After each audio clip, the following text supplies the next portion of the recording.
there was a lot of noise in the neighborhood, and we just had to wait for it to subside because nothing else worked. So that put us back by around 2 hours or so. And that delay itself highlights the very need for Upanishads. The meaning of life, the meaning of time, the significance, if any, of the new year, the meaning of celebration, the role of music in excitement and loss of consciousness. So all these things are there and they affect our life quite intimately, quite deeply. But in the absence of wisdom like that from the Upanishads, we fail to grasp the importance of these issues, and therefore we live our lives in very mechanical, programmed, and unfortunately unconscious ways.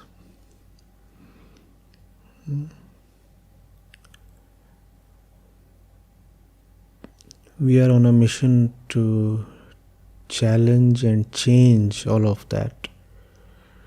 Obviously, it's a colossal task.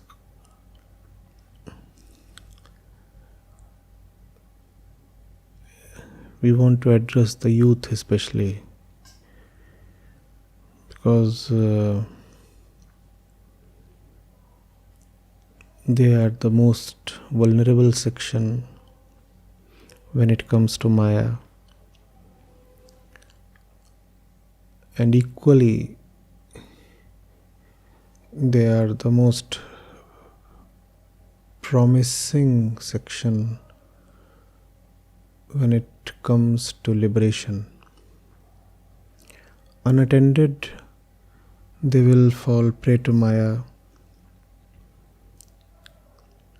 Educated, illuminated,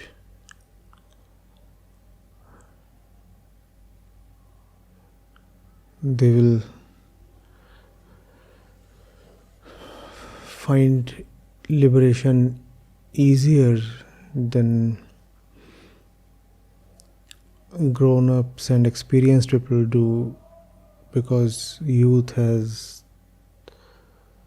the energy,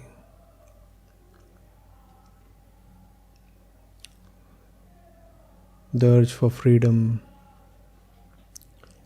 the exuberance that the pursuit of liberation requires. Right.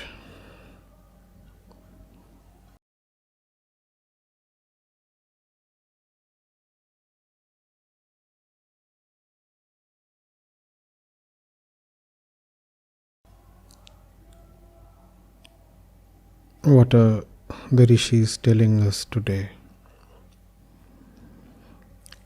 He, verily, who knows that Supreme Brahm becomes himself Brahma. One of the famous excerpts from the Upanishadic treasure. Brahma Ved Brahmava Bhavati.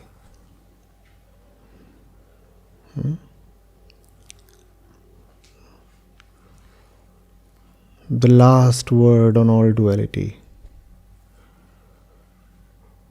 Brahma Vidya, Brahma knowledge or Brahma realization is no ordinary knowledge. You cannot have it. In other words, you cannot have it remaining who you are.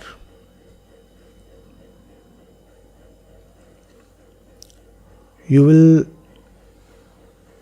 know Brahma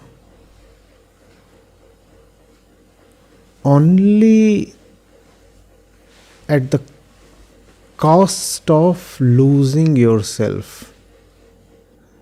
This is not the kind of knowledge that you can put in your arsenal.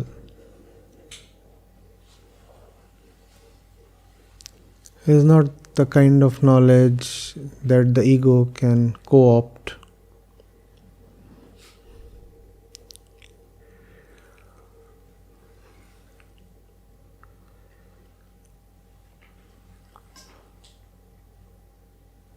What does it mean to become Brahm? You have to lose yourself. You cannot have this knowledge if you are not prepared to dismiss yourself, dispose yourself of. If you are not someone who can put the old, jaded, faded self in the waste bin, this knowledge cannot come to you.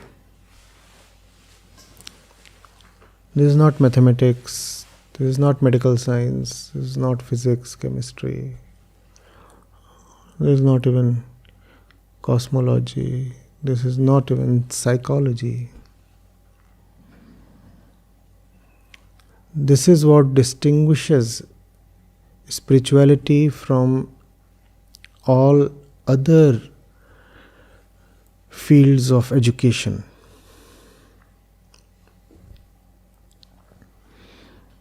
In other fields of education, knowledge comes to you. You change to the extent that you become the knowledgeable one from the one lacking in knowledge. To that extent, and only to that extent, common worldly knowledge changes you. How have you changed? Before the knowledge of mathematics, you were someone who didn't know mathematics. After studying mathematics for 10 years, you are someone who knows mathematics. To that extent, you have changed. Now, this is very peripheral change.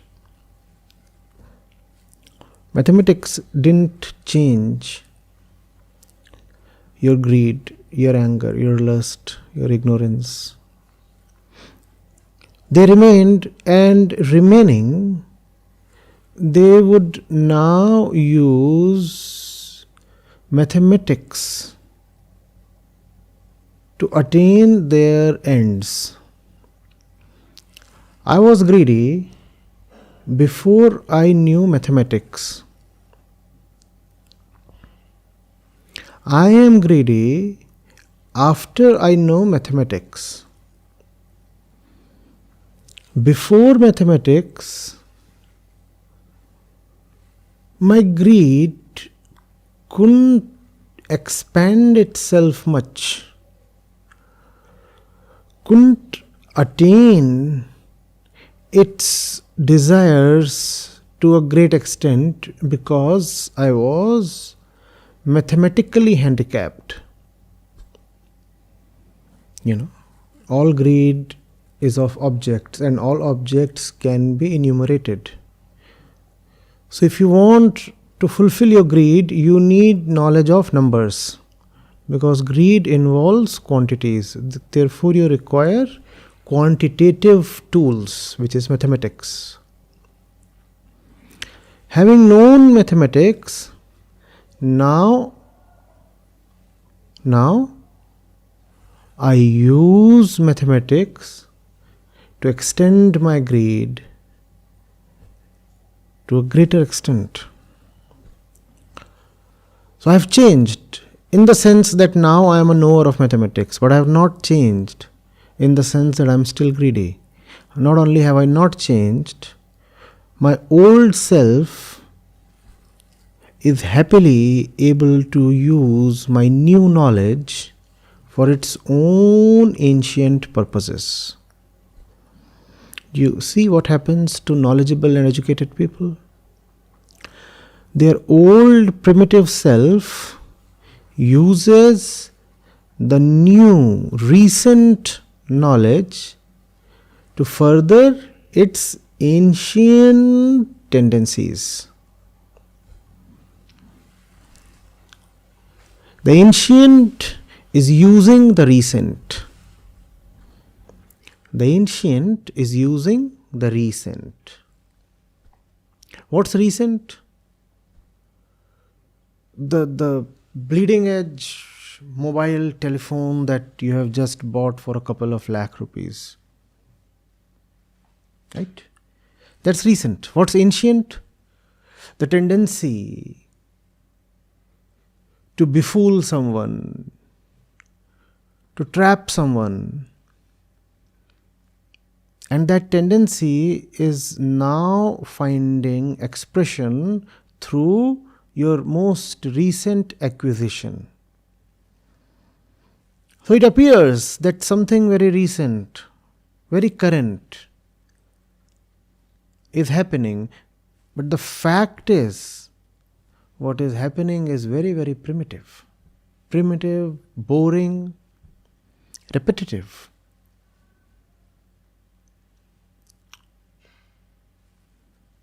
How does it sustain? It sustains by wearing the mask of the recent. So we keep feeling something new has happened, the new era has arrived.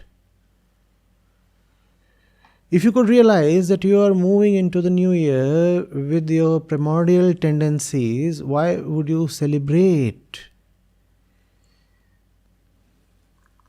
Because nothing new is happening.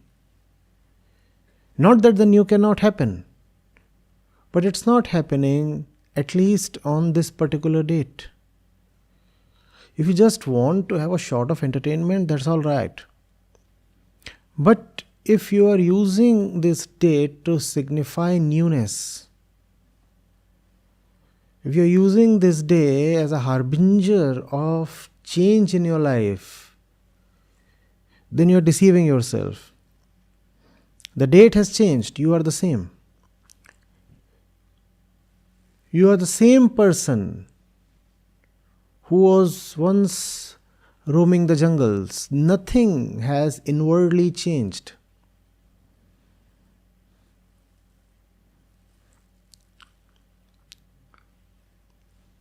We are fearful. We are narrow-minded. We act in ignorance. We act on impulse. We want instant happiness. Nothing like the bigger picture matters to us. We live on the surface. We don't want to dig deep. And we have been like this since 1,000,000 years now. What's new? The facade. What's new? The mask. Yeah? Like a person carrying the virus, being very particular about changing his masks 6 times a day. The fellow is carrying the virus within. What does he keep changing? The mask. Red, blue, green, yellow, plain, textured.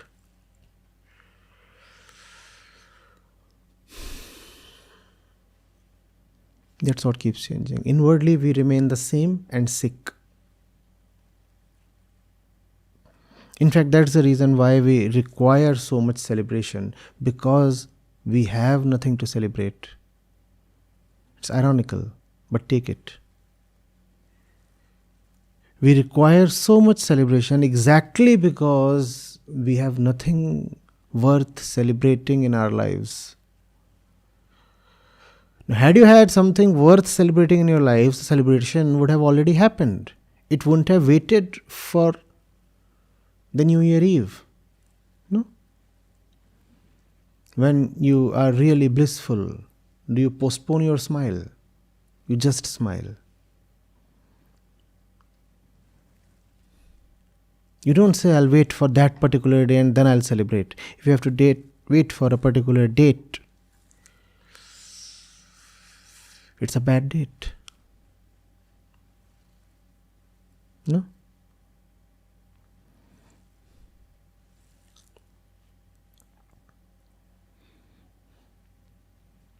You're really overflowing with gratitude.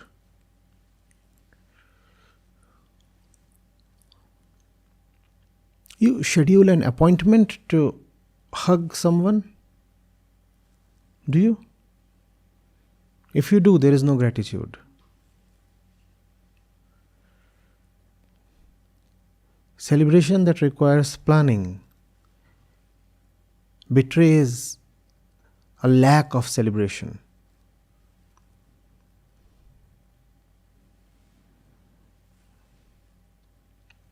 Do we get this?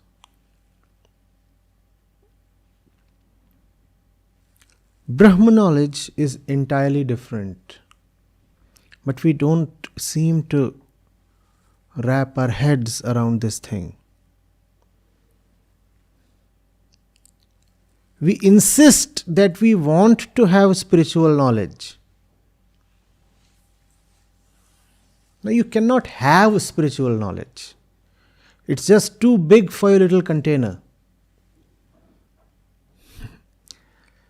Mathematics, irrespective of how expansive it is, can be contained in your little head. But not even one verse of the Upanishads can be contained in your head. That's the difference between mathematics and spirituality. If you are brainy enough,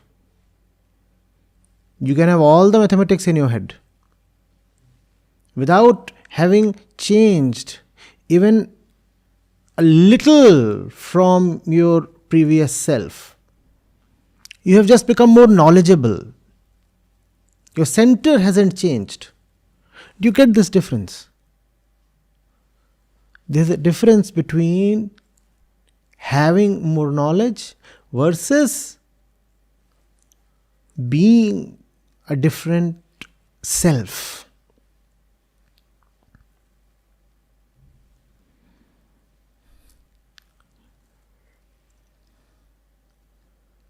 The nature of Brahma Vidya is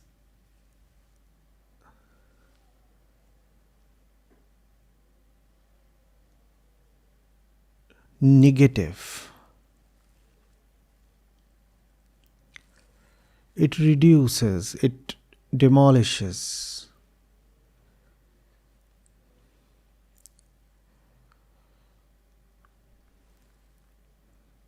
What? The one who is taking the Vidya.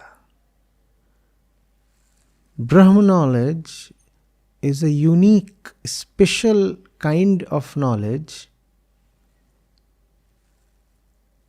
that acts to reduce and dissolve the knower. It does not become a thing in the hands of the knower.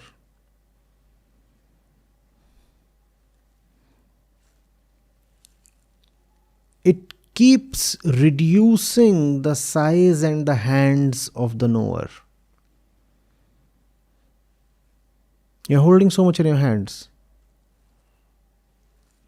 You cannot hold Brahma Vidya. Brahma Vidya will in fact reduce the capacity of your hands to hold knowledge. Hold in the sense of being identified with knowledge. Not that after Brahma Vidya you will lose all the knowledge stored in your memory. It will remain. But your propensity to identify with knowledge would reduce, ultimately to zero.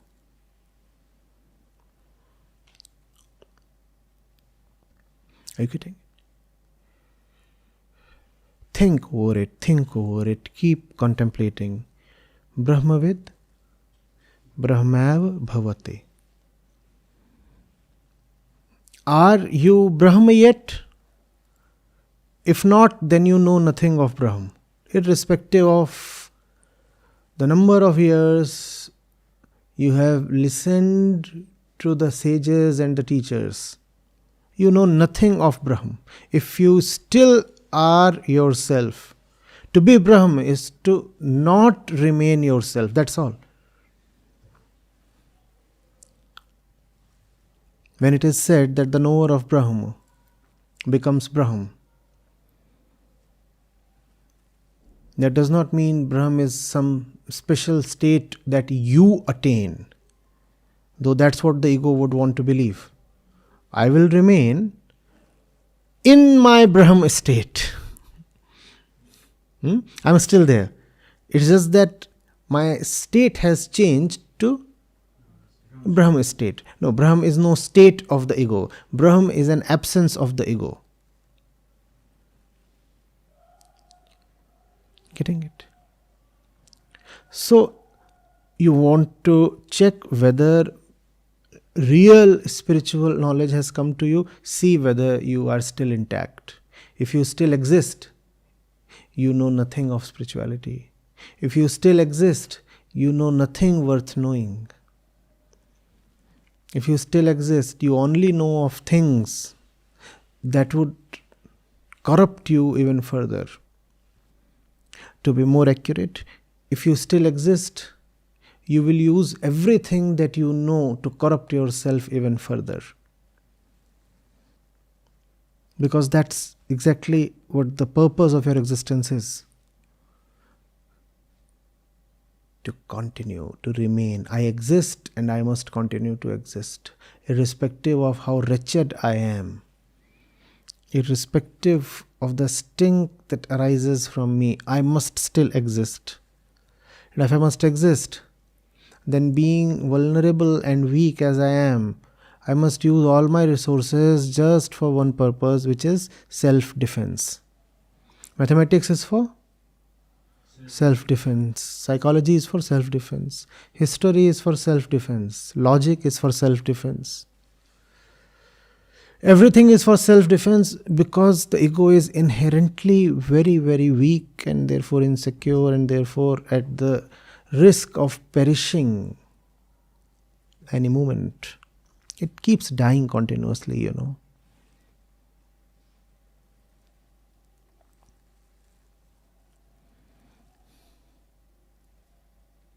Getting it? He verily who knows that Supreme Brahma becomes himself Brahma. Now comes something quite intriguing. In his kul could be variously taken as lineage or community. None exists who knows not the Brahm. This is very interesting. Brahma knowledge, if it is real, would not only dismantle you, take you out, hack you down, Whichever way you want to put it, depends on your relationship with your ego. If you respect your ego a lot, then you will say Brahma knowledge will sublimate my ego. If you are someone who has started disliking himself, he will say Brahma knowledge would hack my ego down.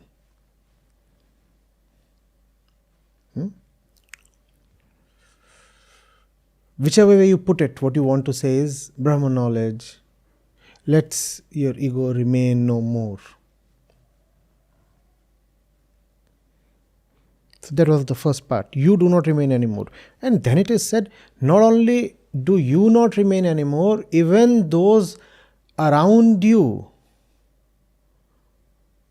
cannot remain anymore. No, it does not say that the knower of Brahm pulls the entire world to some kind of mythical enlightenment. No, not that. But something very practical is being said. It does not say that the Brahma knower knows Brahm and keeps Brahma to himself or herself. We do not need to talk of genders here. The Brahma knower does not subscribe to any gender.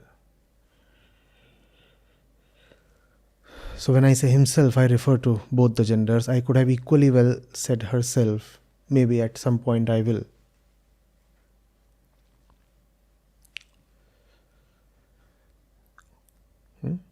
The Brahma knower does not keep Brahma to himself. That would have been an extreme. And the Brahma knower is not being said to enlighten the entire universe. That would be another extreme. See what is being said here. It draws my attention. The Brahma knower brings everybody in his community to Brahm. Now herein comes the role of the person. The person remains and the limits of the person remain. So while inwardly you are the great, unending, unlimited sky, but your body is still a speck of dust. The effort that is needed to be put with respect to others has to come from the body. Therefore, the body obviously will do only as much as it can. It has limited strength and worse still, limited time. But in that limited time, the sages ever at least the community the knower belongs to, at least the biological family the knower belongs to, will be pulled to light. This much will definitely happen. The word used is kul. Now, kul can refer to many things. Therefore, I used a very general term, community. Those around you, those with whom you commune. If you commune with your family, you will pull your family up. But not everybody communes with his family. If you commune with your friends, you will pull them up.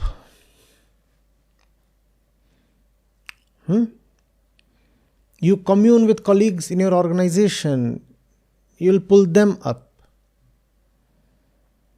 What is certain is there are going to be many who would receive grace from you. Not your grace, grace from you. You being the carrier of the grace.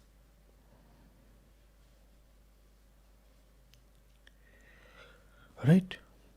And that's what each of us must strive to do, to bring the light to as many others as possible. Obviously, you must know in advance that you are limited, that you'll not be able to change the entire universe as you see it. But if your knowledge is real, you will distribute it. You will rather radiate it. Becoming knowledge itself, you will be a veritable advertisement of knowledge wherever you stand.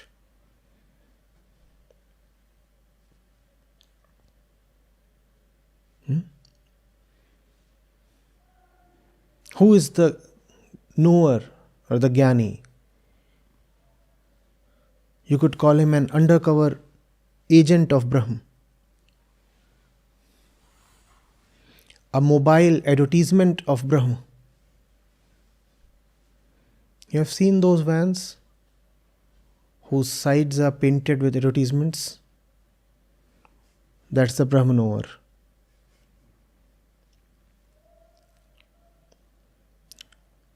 Mobile advertisement. Brahm exploits him to the hilt. All his life he is doing just one thing: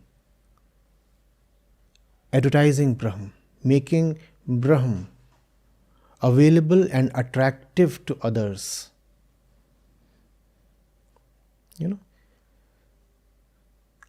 The sides of the van read Brahm, the seductive one. Come, come, come. And when you open the doors of the van, what do you find inside? A lot of stuff that assists you in reaching Brahm or becoming Brahm.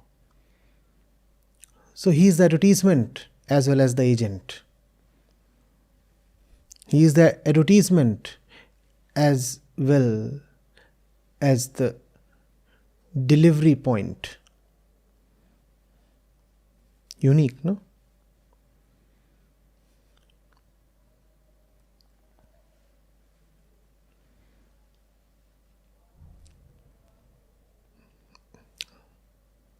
That's the life of the Brahm knower.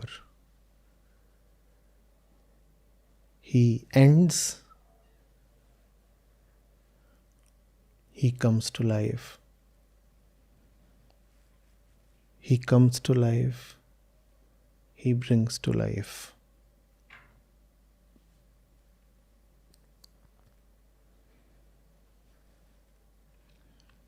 The rishis were not the ones to brag without substance. If they say something, it holds weight.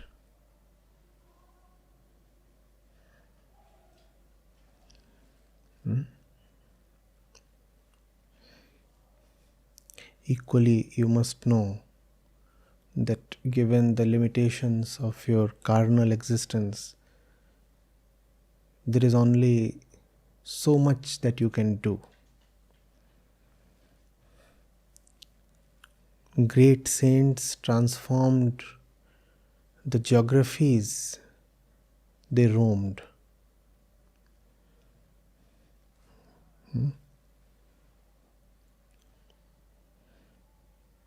But it would be too much to expect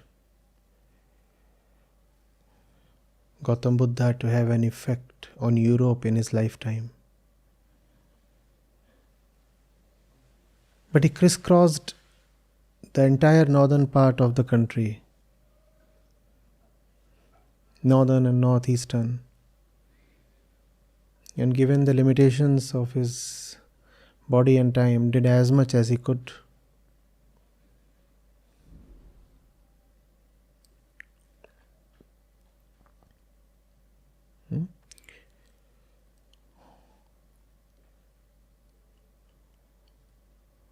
We require many to do as much as they can. The funny thing is, you cannot do anything till you are. Once you are not, you do a lot.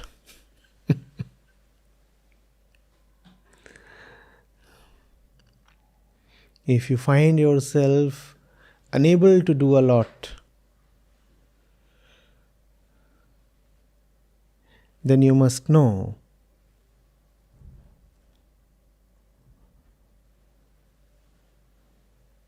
that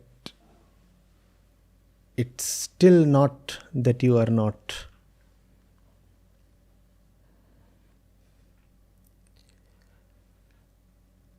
Lose yourself and win the game. Keep yourself and keep losing life.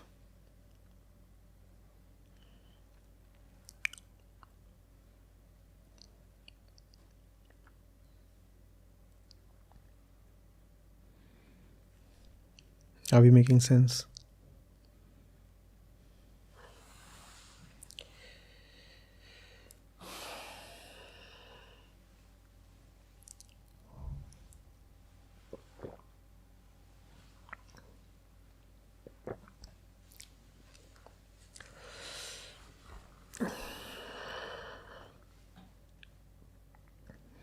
He crosses beyond sorrow.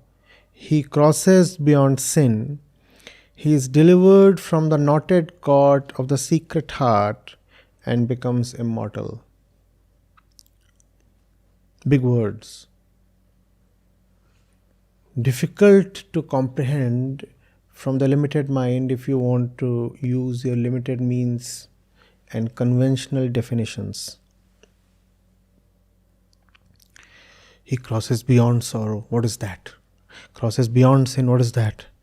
He is delivered from the knotted cord of the secret heart and becomes immortal. How exactly? How exactly can someone become immortal? All this is so easy to understand. The moment you put your finger on the central thing and its subsequent absence, to experience sorrow, there must remain someone to experience sorrow. So what does it mean to cross beyond sorrow? There remains no one now who can experience sorrow. Dead men don't cry, or do they? There is no one now here who will feel sad or bad. Gone. I'm dead. Who's there to cry? There was someone who could be hurt. There was someone who had self-interest. There was someone who had associations with the past. He's gone. He's dead. He won't cry anymore. He crosses beyond sorrow. There is nothing here that can be hurt anymore. You cannot drive a nail into the open sky, can you? Of course, your nail is sharp and pointed. It strikes fear in the hearts of those who exist. They look at the missile in your hand and quiver. Such a sharp nail. And to drive the sharp nail, you are carrying a heavy hammer. A frightening sight indeed. But none of this would frighten the one who does not exist.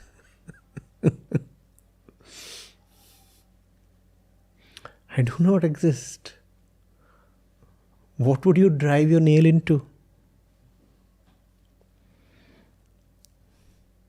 What would your hammer smash? It would pass right through me. It would pass right through me. I'll offer no resistance. I have nothing to secure. I have nothing to defend.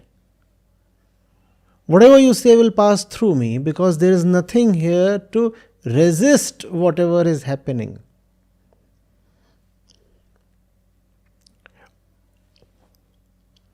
Ego comes from Prakriti and ego seeks to defend itself against Prakriti. No? We arise from the soil and we take so much care to wash off the soil every day. It is Prakriti that is vulnerable to Prakriti. Only the body is vulnerable to Prakriti. Only Prakriti can be harmed by Prakriti. When you are not Prakriti anymore, which nail, which hammer, which soil can harm you? There is only Prakriti and the self, right? Only these two there. Self obviously cannot be harmed. Only Prakriti, physical nature can be harmed. But that can be harmed only when you are the physical nature. When you are not that, who can harm you? As long as you are the body, 1,000 things can harm you. When you are not the body, what can harm you? So you go beyond sorrow. You go beyond resistance. You go beyond defeat. You go beyond death. The body will die. What will happen to you? Will you remain? Even to say I will remain is gross materialization. The body will die. What will happen to you? Just remain silent. Do not say I am immortal, I will remain. If the Upanishads use the word immortal, all they mean is absence of death. They do not mean something positive or something affirmative. If you say, I am immortal, you have already materialized yourself. You have defeated the purpose of the Upanishads. The body has died. What has happened to you? Mu, as they say in Zen. Mu. The question is irrelevant. That's what mu means.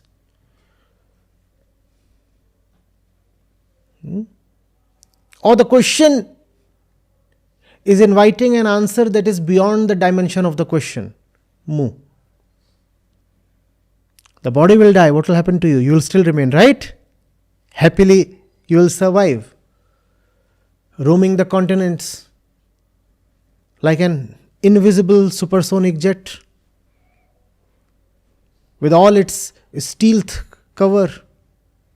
You will do whatever you want. No radar will catch you. That's our conception of immortality. No. The body will die. What will happen to you? Mu. I was not, I am not. How can I ever be immortal? When I cannot even die, how can I be deathless? I do not exist even to die. How can I exist to be deathless? When I am not even mortal, how can I be immortal?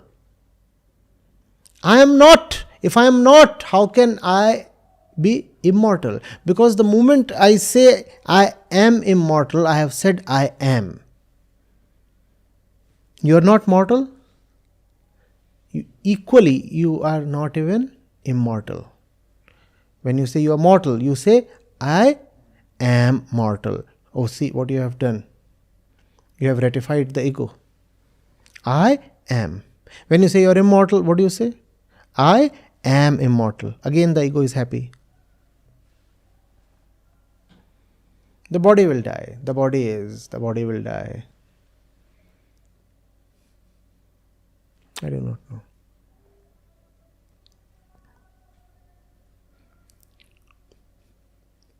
Getting it.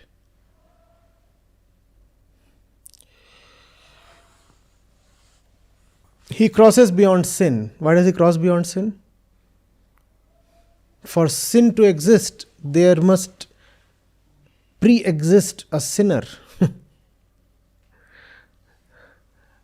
I know neither virtue nor vice.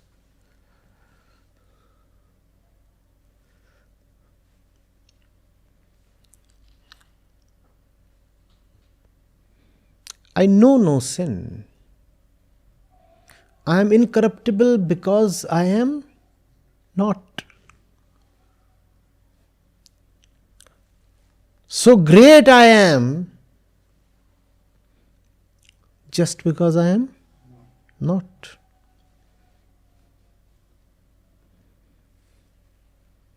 Let's say there is a point of ruckus. Huh? A bar or some place where all the drunkards are breaking each other's head. No? Everybody is drunk.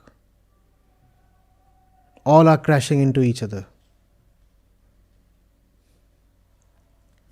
Chairs are being flung around. Waiters are being used as missiles. This is the scenario. If people find no one else to bash up, they are beating themselves up. That kind of wisdom. Huh? Now, who is great here? Who is great here? The one who is not here. I am great because I am not. Who is great here? The one who is not here.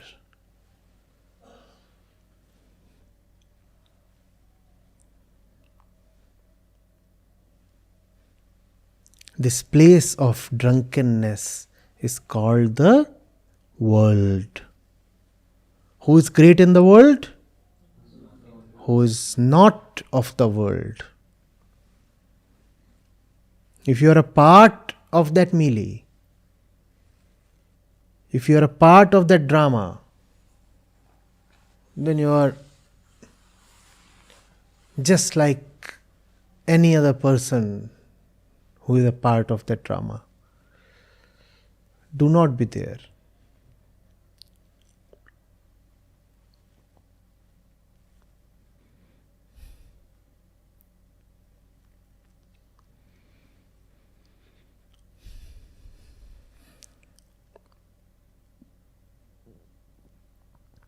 He is delivered from the knotted cord of the secret heart. This is a Vedantic concept. The knot in the heart.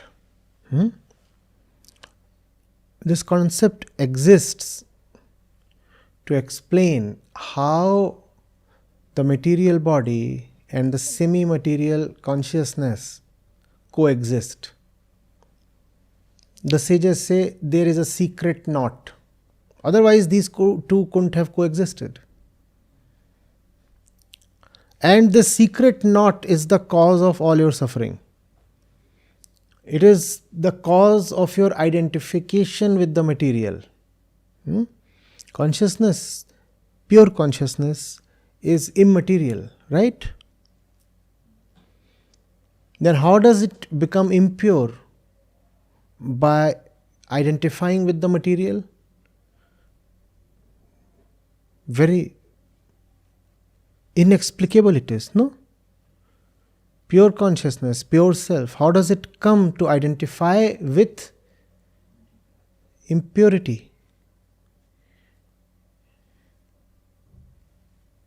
So the sages said there is a secret knot. Maya has done it.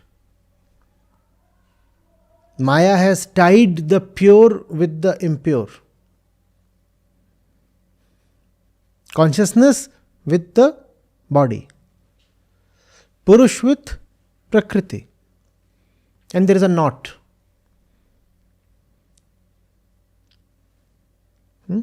A cord is there. You need to cut the cord. The knot needs to be opened.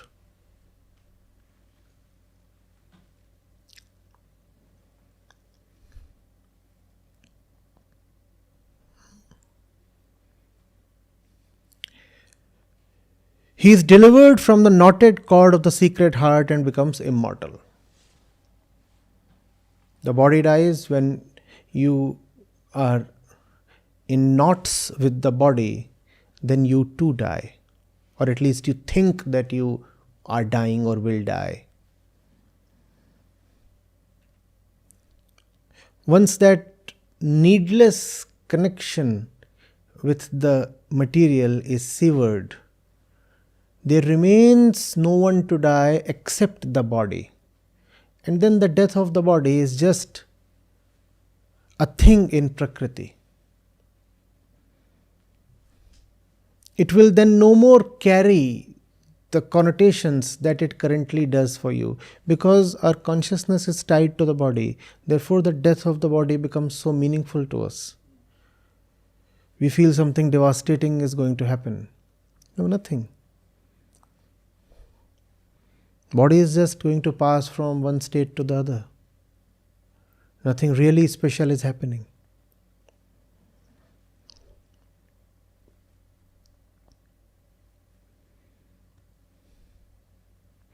But something very, very devastating is happening if you are the body. Then that change in the configuration of body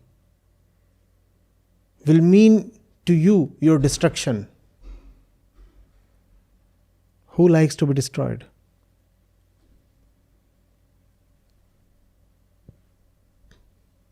Our nature is to remain indestructible. So destruction, therefore, is so upsetting. It is against our nature. Had mortality been your nature, you wouldn't have been afraid of dying. Mortality is not your nature, yet you think you are dying. Now this gross contradiction turns you crazy.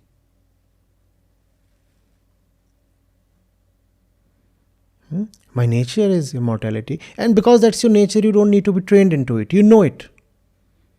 Your nature is immortality, and yet the body is going to die any moment. You can't reconcile these two, and this paradox keeps sucking the life out of you.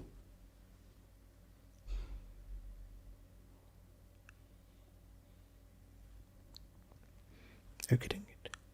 Dissociate. Dissociate. Be free.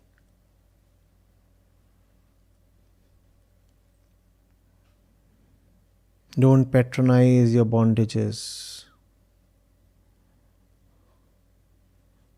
Don't protect the knots.